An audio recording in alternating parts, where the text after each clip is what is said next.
So namaskaram and good morning everyone again, and let's start with the next concept in the depreciation, and that is actual cost. You people already know this directly or indirectly, but let me highlight certain important points from this concept. When we compute depreciation even in accounts, okay, do we compute depreciation on purchase price of the asset? Purchase price of the asset or actual cost? Oh, sorry, not actual cost, original cost. Original cost. Original cost, right? Your answer is original cost, not the purchase price. The purchase price may be different, the original cost may be different. Now, can you tell me what are the differences in purchase prices and original cost that you can think about? What is the difference? What is the difference between original cost? Why original cost is more important?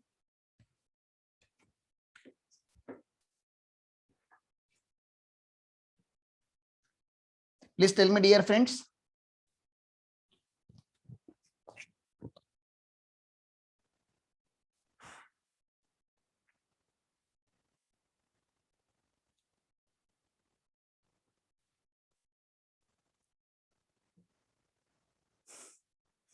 चलो मैं कुछ hint देता हूं, आप लोग मुझे reply करो, वैसे आप करोगे नहीं मुझे पता है।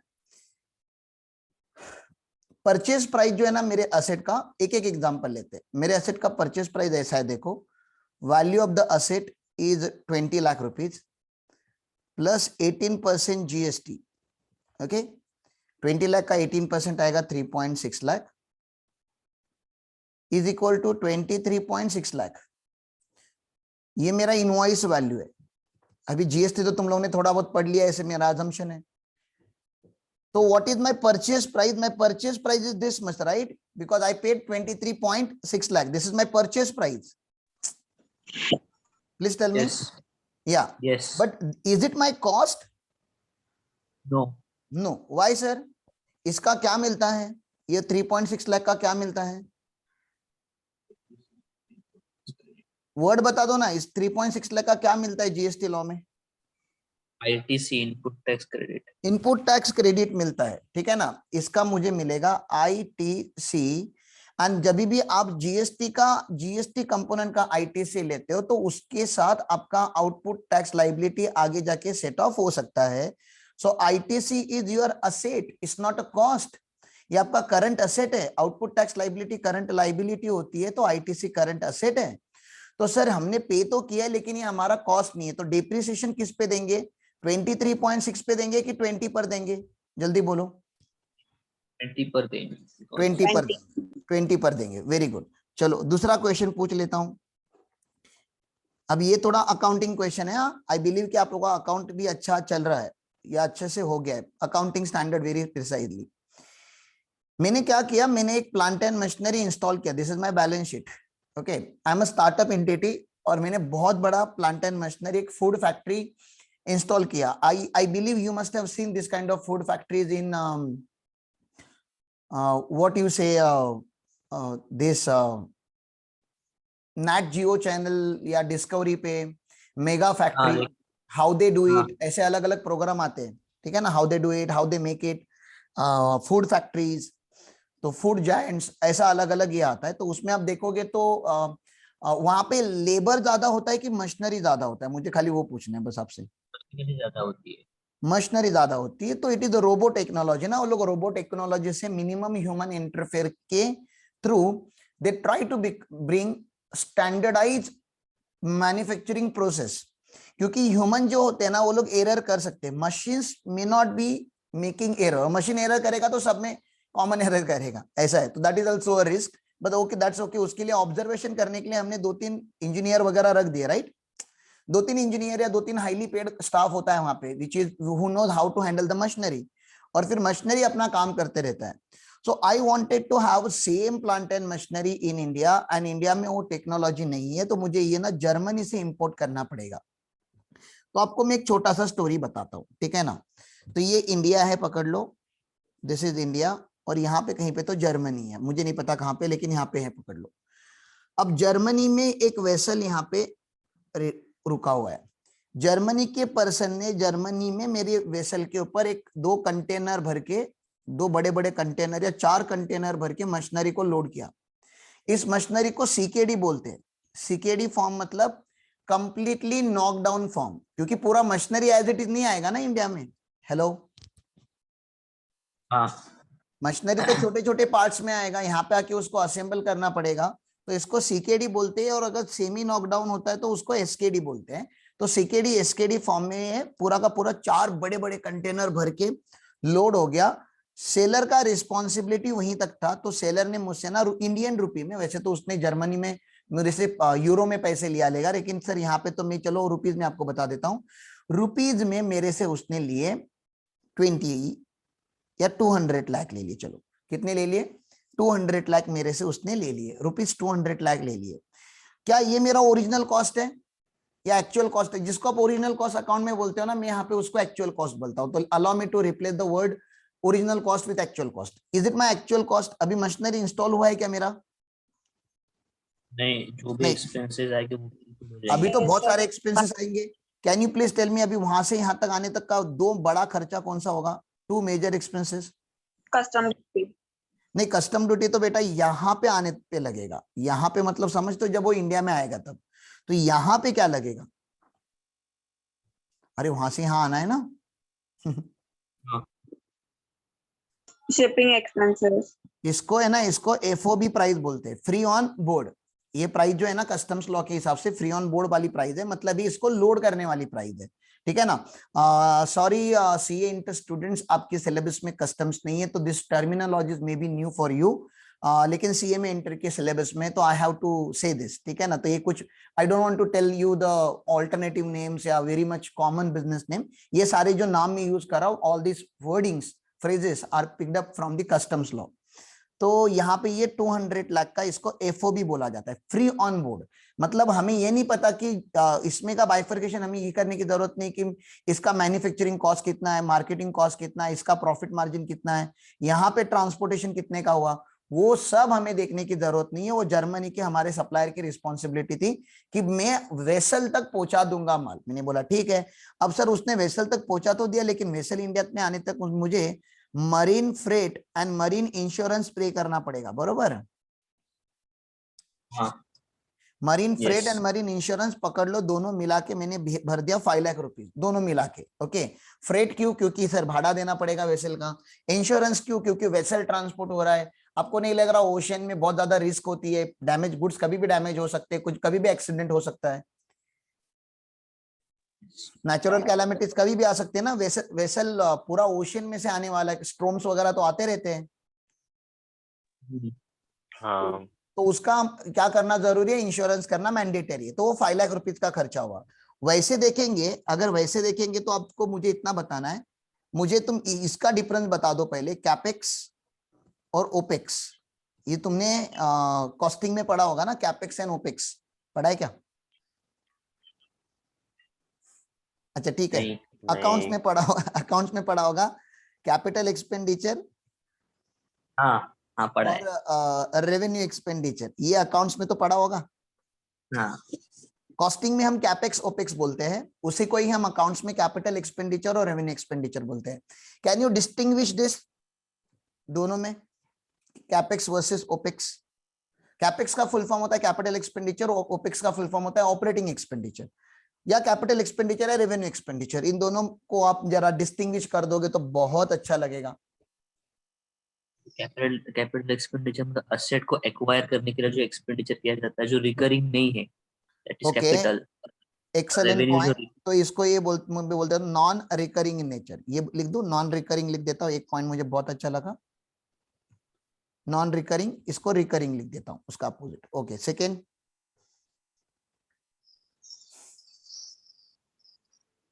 बोलो ना, बाकी पार्टिसिपेट करो, नालायक लोगों। Good morning. revenue expenditure is used to under the actual business of the actual activities of the business, whereas capital expenditure is used to purchase assets.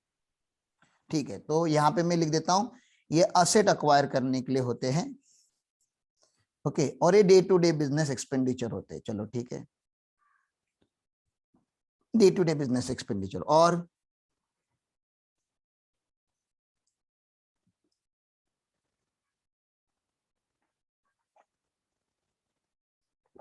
बस इतना सा। चलो मैं हिंट दे देता हूँ, ज्यादा टाइम पास नहीं करते। बेनिफिट के टर्म्स में बोलो, बेनिफिट। हाँ, capital expenditure gives benefit for more than one accounting year or two accounting years. Very good, very good.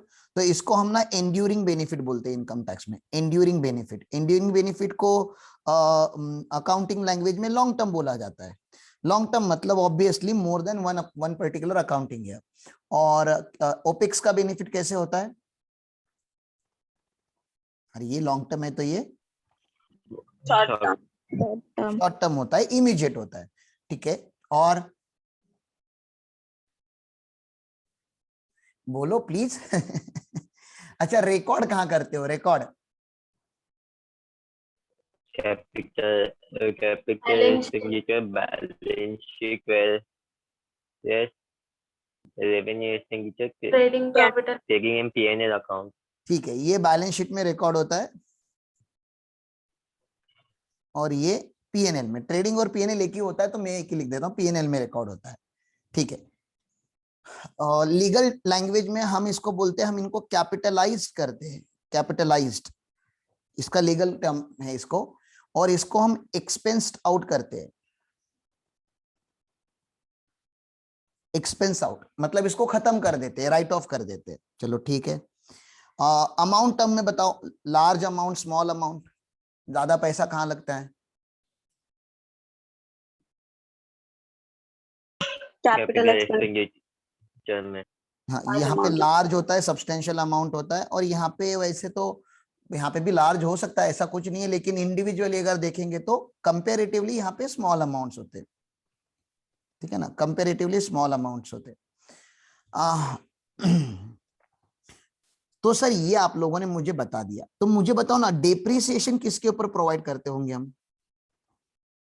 Capital expenditure के ऊपर कि रेवेन्यू एक्सपेंडिचर के ऊपर? Capital expenditure. कैपिटल।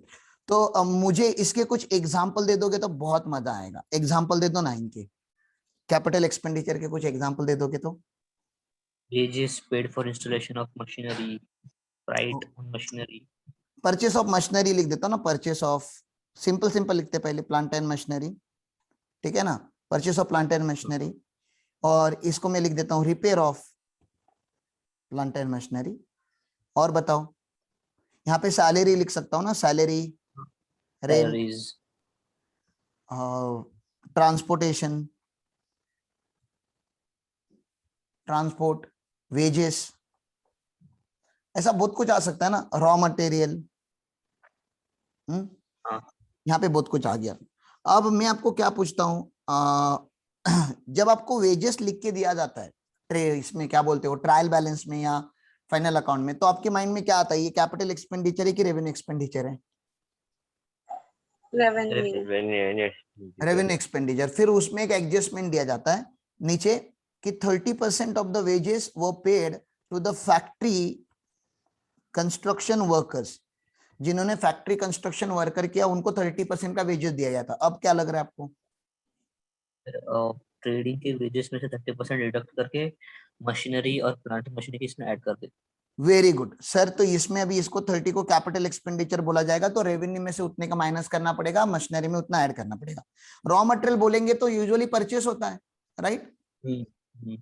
लेकिन raw material paid for construction of a factory building बोला तो raw material acquired for construction of factory building,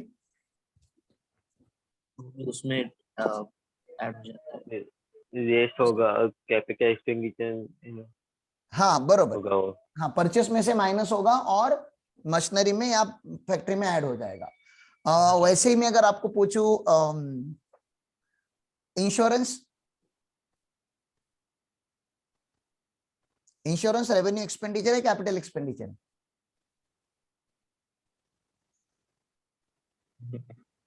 insurance कभी भी आप करते हो, इंश्योरेंस तो हर साल करना पड़ता है ना, बिल्डिंग का इंश्योरेंस, मशीनरी का इंश्योरेंस हर साल करना पड़ता है बाय डिफॉल्ट। क्या है ये इंश्योरेंस? लाइफ इंश्योरेंस की बात नहीं कर रहा, वो फायर इंश्योरेंस वगैरह की बात कर रहा हूँ, जो जनरल इंश्योरेंस होता है। रेवेन्यू उसका प्रीमियम तो हर पड़ता है। रेवेन्यू एक्सपेंडिचर है वो, क्योंकि रेवेन्यू एक्सपेंडिचर है। लेकिन ये वाला इंश्योरेंस जो मैंने अभी आपको दिखाया, मशीनरी इंडिया में इंपोर्ट हो रही थी, ये वाला इंश्योरेंस ये कैपिटल है क्योंकि ये एक बार ये use वाला करा- कैपिटल है क्योंकि इंपोर्ट बार बार में नहीं करने वाला, ये मरीन इंश्योरेंस है, ये एक ही बार दिया जाता है, एक ही कंसाइनमेंट के लिए दिया जाता है, ये बहुत ही स्पेसिफिक है ये, ठीक है। तो अभी आप लोगों को समझ में आ रहा है ना कि you are not 11th 12th children any more, जहां पे आपको जनरली एक मतलब एक रट के रखने का वही होगा, स्टोरी चेंज हो जाएगी तो उसका ट्रीटमेंट चेंज हो सकता है, राइट। थोड़ा एक्सप्लेनेशन अगर मैं बढ़ा देता हूं तो उसका जो नेचर है वो चेंज हो जा रहा है, जो यूजुअली कैपिटल लगता है उसको हम रेवेन्यू मानना चालू कर देते हैं। और एक बात मुझे बताओ, लोन वाली बात करते, AS16 हुआ है क्या गलती से आप लोगों का? AS16 is it done? नहीं नहीं नहीं सर, तक नहीं हुआ है। A16 नहीं हुआ तो thank you for increasing my load, thank you. मुझे बताओ, इंटरेस्ट दिया है, इंटरेस्ट, इंटरेस्ट को आप कहां लिखते हो, बैलेंस शीट में कि P&L में? इंटरेस्ट अगर जनरली इंटरेस्ट लिखा हुआ है खाली, P&L में डेबिट में लिखेंगे ना इंटरेस्ट, मतलब हम इंटरेस्ट को रेवेन्यू एक्सपेंडिचर मानते हैं, इतना तो क्लियर है। हाँ इंटरेस्ट को हम रेवेन्यू एक्सपेंडिचर मानते हैं। लेकिन अगर मैंने लोन लिया है for the construction of a building, building मेरा बन रहा है यहाँ पे बैलेंस शीट में, और ये बिल्डिंग अंडर कंस्ट्रक्शन में है, तो ये इंटरेस्ट आपको नहीं लग रहा अभी ये रेवेन्यू एक्सपेंडिचर का नहीं है? नहीं, इसका नेचर अभी कैपेक्स होना चाहिए, क्योंकि हाँ, बिल्डिंग हाँ। अभी तक बना नहीं है, रेडी टू यूज नहीं हुआ है, रेडी टू यूज नहीं हुआ है। Are you getting this? हाँ। बिल्डिंग अभी तक रेडी Yes. टू यूज नहीं हुआ है। हाँ सर ये क्या कॉन्फिडेंस पे आप बोल रहे हो? इसके पीछे लॉजिक क्या है सर? इसके पीछे लॉजिक है मैचिंग का। मैचिंग कॉन्सेप्ट सुना है आप लोगों ने? हाँ मैचिंग कॉन्सेप्ट का क्या मतलब होता है? जो हाँ। आपका रेवेन्यू होता है ना वो एक्सपेंडिचर के साथ मैच होना चाहिए, या एक्सपेंडिचर रेवेन्यू के साथ मैच होना चाहिए। मुझे बताओ ना, ये बिल्डिंग यूज करके मैंने अभी तक रेवेन्यू कमाया होगा क्या? बिल्डिंग अंडर कंस्ट्रक्शन में, am I using this building to run my business? no. No. No, did I earn any revenue out of it? no, नहीं। मैंने जब रेवेन्यू अर्न ही नहीं किया, can you expense out the interest? इस building के ऊपर मैं कोई भी खर्चा कर रहा हूं, अभी इस बिल्डिंग के ऊपर मेरा रॉ मटेरियल लग रहा है, कैपिटल और रेवेन्यू, जल्दी बोलो। capital, कैपिटल, ठीक है ना। वेजेस, वेजेस बिल्डिंग कंस्ट्रक्ट करने वाले लोगों को वेजेस दे रहा हूं, capital, कैपिटल। कैपिटल, बिल्डिंग अभी अंडर कंस्ट्रक्शन में, फिर भी उसका इंश्योरेंस करके रखा है, जल्दी बोलो। कैपिटल। कैपिटल ही है, ठीक है ना, ज्यादा सोचो मत। इसमें इलेक्ट्रिकल फिटिंग होने वाला है अभी, कैपिटल एक्सपेंडिचर। इसमें भी टाइल्स लगेंगे, कैपिटल एक्सपेंडिचर। इस बिल्डिंग के ऊपर कुछ भी करोगे सब कुछ कैपिटल एक्सपेंडिचर है। Designing charges capital expenditure, engineering charges, architect fee capital expenditure, inspection charges capital expenditure. So why? Because building is not at put to use और रेडी टू यूज, नहीं हुआ है सर अभी भी, ये सब कैपिटल होने वाला है। मैं बता रहा था इसके लिए जो मैंने लोन लिया है, लोन के ऊपर जो मैं इंटरेस्ट भर रहा हूं, इंटरेस्ट भी कैपिटल एक्सपेंडिचर होना चाहिए। Is it right? क्योंकि मैंने उसको एक्सपेंस आउट नहीं करना है। तो ये ऐसी बात होती है पूरी की पूरी, जो डेप्रिसिएशन का ओरिजिन है ना, मैं वो बता रहा हूं आप लोगों को। तो ये इतना डिटेल में आपको पढ़ना पड़ेगा भैया, ठीक है। तो ये वैसे तो फ्रेट रेवेन्यू एक्सपेंडिचर होता है, वैसे तो इंश्योरेंस भी रेवेन्यू एक्सपेंडिचर होता है, लेकिन ये 5 लाख कैपिटल एक्सपेंडिचर है जो इसमें ऐड हो जाएगा। चलो ठीक है, अभी यहाँ पे ये मशीनरी इंडियन पोर्ट पे आ गई है। इंडियन पोर्ट पे लोड करते ही यहाँ पे लग जाएगी कस्टम ड्यूटी, यहाँ पे लग जाएगी कस्टम ड्यूटी। कस्टम ड्यूटी जो लगेगी वो पकड़ लो 25 लाख लगेगी। कस्टम ड्यूटी का क्रेडिट नहीं मिलता, आपको पता है?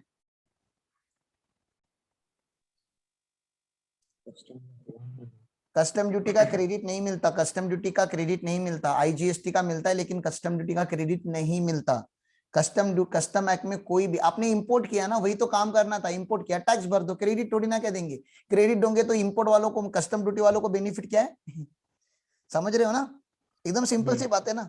गवर्नमेंट इंपोर्ट के ऊपर टैक्स लगा रहा है, आपने इंपोर्ट किया, आपसे टैक्स ले लिया। अब जैसे आप किसी बिल्डिंग का, किसी रोड का टोल भरते हो, टोल भरने के बाद उसका क्रेडिट क्लेम करते हो क्या आप कभी, कि अरे मैंने टोल भर दिया मुझको क्रेडिट चाहिए? बोलो। नहीं। नहीं ना। तो ये भी टोल ही है ना, लेकिन ये गुड्स के ऊपर का टोल है। आपने हमारे इंडिया में लाए गुड्स तो हमने आपकी कस्टम ड्यूटी लगा दी। तो कस्टम ड्यूटी में क्रेडिट का ऐसा कोई कॉन्सेप्ट नहीं है। कस्टम इज द कॉस्ट, जिसका क्रेडिट नहीं मिलता उसका कॉस्ट, वो कॉस्ट हो गया। Is it right? Custom duty cost है ना आपकी, हाँ लेकिन ये कॉस्ट आपने मशीनरी पे इनकर्ड की है, तो ये आपको नहीं लग रहा मशीनरी की वैल्यू में ऐड होना चाहिए instead of expense out, PNL को डेबिट करने की जगह पे? यस ठीक है, अब यहाँ पे अभी ये उतरा है माल आंध्रा में, आपको माल चाहिए यहाँ पे महाराष्ट्र में, अब वहां से यहाँ पे आएगा ट्रक से समझो, ठीक है ना, क्योंकि वैसे ही इतना घूम के यहाँ पे नहीं आ रहा था आपके लिए, तो उन्होंने आंध्रा पे ही लोड कर दिया, मुझे कोई प्रॉब्लम नहीं, आंध्रा से आपका आ जाएगा बाय ट्रक। मैं आपको क्या पूछ रहा हूँ, अभी ये जो ट्रक आपको लेगा ट्रांसपोर्टेशन चार्जेस लेगा, तो ये ट्रांसपोर्टेशन चार्जेस जो उसने लिए पकड़ लो अनदर 5 लाख रुपीज, ये आपको नहीं लग रहा ये कैपिटल एक्सपेंडिचर ही है, वह नॉर्मल ट्रांसपोर्ट नहीं है, ये रेगुलर वाला नहीं है, नहीं ये बरोबर कैपिटल है। ये कैपिटल है, क्योंकि 4 ट्रक आएंगे आपके, 4 कंटेनर है, 4 ट्रक आएंगे, ये कैपिटल एक्सपेंडिचर है। अब आपके महाराष्ट्र में यहाँ पे ये मशीनरी पहुंच गई, ठीक है, क्या ये आपने आपके घर का कंप्यूटर है क्या, पीसी है क्या, कि 4-5 पिन इधर उधर लगा दिए और मशीनरी चालू हो जाएगी? इतना आसान होगा क्या ये मशीनरी इंस्टॉल करना? नहीं नहीं, तो इसके लिए इंजीनियरिंग कंपनी बुलानी पड़ेगी, डेडिकेटेड लोग बुलाने पड़ेंगे जिन्होंने इनके ऊपर काम किया हुआ है, तो वो लोग लेंगे आपसे इंस्टॉलेशन चार्जेस, इंजीनियरिंग चार्जेस, ठीक है ना, तो वो आप उस आपसे ले लिए 15 लाख रुपया, ये भी तो इंस्टॉलेशन चार्जेस तो रेवेन्यू नहीं है ना, ये भी तो कैपिटल ही है, हाँ ये भी कैपिटल हाँ। एक्सपेंडिचर ही है। तो मैं आपको कितने एग्जांपल दे रहा हूँ, देखो अभी तक मेरी कॉस्ट, अभी इंस्टॉल हो गया मेरा मशीनरी, अभी तक कितना कॉस्ट हुआ है, नहीं तो और एक बता देता हूँ, अभी मशीनरी इंस्टॉल हो गया, सब कुछ लग गया, जैसे फैक्ट्री में पूरा एकदम आपने 3 एकड़ की लैंड लेके उसके ऊपर बहुत बड़ा ये फैक्ट्री प्लांट लगाया हुआ है, मजा ही आ गया आपको इंस्टॉलेशन देख के। अब क्या डायरेक्टली बटन चालू करोगे और कमर्शियल प्रोडक्शन चालू कर दोगे? नहीं पहले क्या करोगे? कमर्शियल प्रोडक्शन चालू करने से पहले क्या करोगे? अरे ट्रायल रन करोगे ना, हाँ ट्रायल रन या टेस्ट रन तो करना पड़ेगा, तो ट्रायल रन में वेजेस यूज होंगे, रॉ मटेरियल यूज होगा, राइट, और फैक्ट्री ओवरहेड यूज होंगे, यस जैसे रेगुलर में होते वैसे यहाँ पे भी यूज होंगे, तो ये हाँ wages, raw material, factory overhead, ये क्या हर साल इनकर होने वाले हैं क्या? नहीं नहीं, ये वन टाइम ही है, ये भी इंस्टॉलेशन से ही लिंक है, whether machinery is giving you expected output और नॉट, तो ये भी आपको नहीं लग रहा ये कैपेक्स ही है? यस ये भी कैपेक्स ही है, तो इसको पकड़ लेता हूँ और 10 लाख रुपया, ये भी कैपेक्स ही हो गया, ठीक है ना। और मुझे बताओ, जब ये ट्रायल रन चल रहा था तो मशीनरी और रॉ मटेरियल खा तो नहीं लेगा ना कुछ तो आउटपुट आएगा, हाँ लेकिन वो सेलेबल नहीं होगा, लेकिन कम से कम स्क्रैप करके तो बेचे सकते हो ना आप, स्क्रैप, बहुत सारा स्क्रैप निकलता है मशीनरी इंस्टॉलमेंट के टाइम पे, तो स्क्रैप तो आपका वैसे तो रेवेन्यू इनकम होना चाहिए था, राइट? अरे भंगार बेचा अपने फैक्ट्री में का, तो वैसे तो रेवेन्यू होना चाहिए था ना, हाँ लेकिन ये वाला भंगार ये पर्टिकुलर मशीनरी के इंस्टॉलेशन की प्रोसेस के टाइम पे निकला हुआ है, तो आपको नहीं लग रहा ये जो रेवेन्यू है वो भी कैपिटल नेचर का रेवेन्यू होगा, ये भी तो नॉन रिकरिंग ही है, कैपिटल रिसिप्ट होगा, कैपिटल रिसिट है, तो कैपिटल रिसिट को कैपिटल एक्सपेंडिचर के सामने माइनस करना चाहिए, बरोबर? हाँ सेटअप होते हैं। तो सेल ऑफ स्क्रैप में यहाँ पे लिख रहा हूँ, यहाँ पे 2 लाख रुपया लिखा मैंने, इसको माइनस करेंगे तो देखते हैं अभी अपना ओवरऑल कॉस्ट कितना आया अभी तक। 200 लाख से मैंने चालू किया था, 200 lakh was my purchase price, उसमें मैंने 5 लाख का क्या ऐड किया, फ्रेट एंड इंश्योरेंस, फिर मैंने उसमें 25 लाख का कस्टम ड्यूटी ऐड किया, फिर मैंने उसमें ट्रांसपोर्ट चार्जेस ऐड किया 5 लाख रुपीज, फिर मैंने 15 लाख का इंस्टॉलेशन चार्जेस ऐड किया, फिर मैंने ट्रायल रन 10 लाख का ऐड किया और उसमें से -2 लाख किया, क्या आपका 258 आ रहा है? 258 लाख। यस रुको, अभी आपको नहीं लग रहा सब कुछ सही चल रहा है, टेस्ट रन वगैरह सब हो गया, अभी बहुत बड़ी फैक्ट्री है, थोड़ा न्यूज़पेपर वगैरह में आवे तो मजा आ जावे आप लोगों के लिए ना, मतलब अरे ऐसी फैक्ट्री लग गई यार महाराष्ट्र के रूरल एरिया में, मजा ही आ गया, चिपळूण में आपने ऐसा फैक्ट्री लगा दिया, मेगा फैक्ट्री। आपको नहीं लग रहा कोई बड़ी हस्ती आनी चाहिए ओपनिंग करने के लिए? हाँ हाँ तो आपने क्या किया कि आपने चीफ मिनिस्टर्स के अपॉइंटमेंट ली, आप बहुत पीछे लगे, 1 महीना उसमें चला गया, चीफ मिनिस्टर को बोला कि सर उद्घाटन होगा तो आप ही के हाथ से होगा, तो आपने चीफ मिनिस्टर्स को इनवाइट किया, अब चीफ चीफ मिनिस्टर को इनवाइट करने के पीछे का रीजन ऐसा है कि चीफ मिनिस्टर आएंगे, फैक्ट्री ओपन होगी तो मार्केटिंग ऐसी हो गई, नहीं? मीडिया तो उनके पीछे हाँ, आ ही जाएगा। हाँ तो आपने भले आपको वो चीफ मिनिस्टर इतने अच्छे नहीं लगते, लेकिन वो आपका अभी चॉइस नहीं है। आपकी तो इच्छा थी प्राइम मिनिस्टर ही आवे, लेकिन अभी क्या प्राइम मिनिस्टर ऐसी छोटी छोटी फैक्ट्री ओपन, उनके लिए छोटी फैक्ट्री है, उनके लिए बड़ी फैक्ट्री नहीं है, तो वो नहीं आ पाए। लेकिन चलो कम से कम चीफ मिनिस्टर आ गए। तो चीफ मिनिस्टर आए तो आपको नहीं लग रहा अभी चीफ मिनिस्टर आए तो उनका भी हक बनता है, चार शब्द, वो मराठी में हम क्या बोलते हैं, मी माझे 2 शब्द सांगतो, ऐसा कुछ होता है ना। वो हाँ, मीडिया आई है, सब लोग आए, न्यूज रिपोर्टर आए, तो कुछ तो बोलेंगे ना, कुछ बोलेंगे तो भी तो छपेगा, नहीं तो क्या छपेगा, खाली रिबन कट के करके जाएंगे तो क्या मिलेगा उनको। तो उन्होंने मजाक मजाक में, एक्साइटमेंट में आपकी फैक्ट्री देखी, बटन दबा, नारियल फोड़ा, हार चढ़ाया, बटन चालू किया, तो फैक्ट्री का जैसा ऑपरेशन देख उनका दिल ही खुश हो गया। बोला यार महाराष्ट्र में ऐसा प्लांट लगा, एक काम करते गवर्नमेंट सब्सिडी देंगे आपको। क्या देंगे? गवर्नमेंट सब्सिडी देंगे। इतना बढ़िया काम किया आपने, गवर्नमेंट आपको 150 लाख की या 1.5 करोड़ की सब्सिडी देगा सर। तो सब्सिडी रेवेन्यू इनकम नहीं है ना अभी आपका, ये गवर्नमेंट जो ग्रांट देता है या गवर्नमेंट सब्सिडी देता है वो पीएनएल में क्रेडिट नहीं कर सकते ना आप अभी ये वाला सब्सिडी। क्यों? क्योंकि ये वाला सब्सिडी असेट स्पेसिफिक है ना, बहुत पर्टिकुलर है, इस असेट के लिए मिला है, जनरली नहीं मिला आपको। हेलो, हाँ, यस, असेट स्पेसिफिक सब्सिडी को हम इनकम नहीं बुक कर सकते, हमें असेट के कॉस्ट में से माइनस करना पड़ेगा। हम असेट के कॉस्ट में से जब इसको माइनस करेंगे तो नेट हमारा आएगा 108 लाख। तुमको समझ रहा है मैंने क्या बोला? हाँ, तो डेप्रिसिएशन कितने के ऊपर क्लेम करोगे? 8 लाख। 108 लाख। हमारे ब्लॉक में जब इंटर होगा तो ये कितने पे इंटर होगा? हमारा तो ब्लॉक होता है ना, हाँ, हमारे ब्लॉक में 108 कितने लाख पे इंटर होगा? 108 पे इंटर होगा। तो I hope I made my point very much clear. मैं आपको ये समझा दिया मैंने कि सर होता क्या है, एक्चुअल प्रैक्टिकल लाइफ बोलने के लिए तो ये और स्टोरी में इतना खींच सकता हूं ना, तुम बिलीव नहीं करोगे, लेकिन तुमको मोटा मोटी आइडिया आया ना। आई गेस यू टू को वॉक टू द फैक्ट्री की फैक्ट्री का सेटअप कैसे लगना है अपना मेंटली, हाँ प्रैक्टिकल चीजों से कनेक्ट किया करो तो क्या होगा ना, आपका लाइफ ना थोड़ा आसान हो जाएगा। तो ये 108 लाख पे हमें मिलेगा डिप्रिसिएशन। इसलिए जब हम वो हमारे फॉर्मेट में ऐड करते हैं ना, ऐड, तो हम एक्चुअल कॉस्ट पे ऐड करते हो, याद रखना, ओके।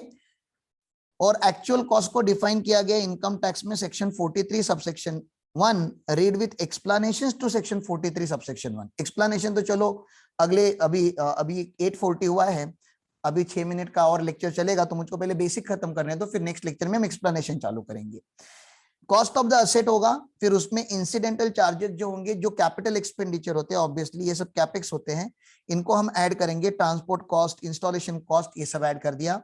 गवर्नमेंट ने अगर कोई सब्सिडी दी होगी जो असेट स्पेसिफिक होती है, उसको यहाँ से माइनस करना होता है, ऐसा AS 12 बोलता है, AS 12 अकाउंटिंग स्टैंडर्ड 12 में ऐसा लिखा हुआ है अकाउंट्स में, और उसका रिप्रेजेंटेटिव ICDS हमारे पास है, ठीक है ना। Any contribution by any other person, अगर आपकी होल्डिंग कंपनी ने कोई कंट्रीब्यूशन दिया है, कोई चैरिटेबल इंस्टीट्यूशन ने सब्सिडी दिया है, तो वो भी हम माइनस कर देंगे, और हमारा नेट एक्चुअल कॉस्ट आएगा, जो कॉस्ट असेसरी एक्चुअली इनकर किया हुआ है for the acquisition of the asset. लेकिन आपको नहीं लग रहा गवर्नमेंट को कैश इकोनॉमी को खत्म करना है धीरे धीरे? कैश इकोनॉमी नहीं होनी चाहिए, because cash lead to the black money. Yes, आप अभी इतना महंगा महंगा असेट कैश में लोगे क्या? 2 करोड़ का असेट कैश में लोगे क्या आप?